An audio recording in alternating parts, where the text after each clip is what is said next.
The Faith I Live By, a devotional by Ellen G. White. The Servant of Man.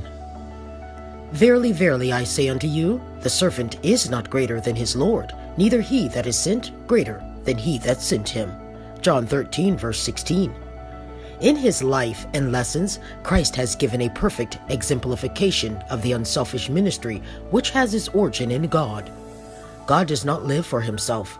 By creating the world and by upholding all things, he is constantly ministering for others. This ideal of ministry God has committed to his Son. Jesus was given to stand at the head of humanity, that by his example he might teach what it means to minister. His whole life was under a law of service. Thus he lived the law of God, and by his example showed how we are to obey it. Again and again, Jesus had tried to establish this principle among his disciples. When James and John made the request for preeminence, he had said, "Whosoever will be great among you, let him be your minister." Matthew 20, verse 26. In my kingdom, the principle of preference and supremacy have no place. The only greatness is the greatness of humility.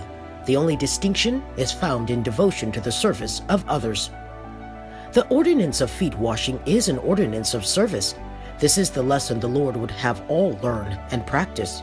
When this ordinance is rightly celebrated, the children of God are brought into holy relationship with each other to help and bless each other.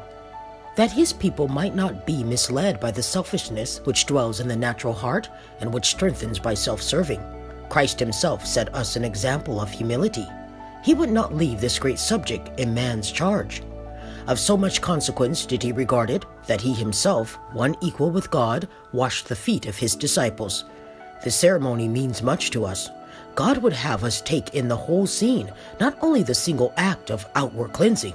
This lesson does not merely refer to the one act.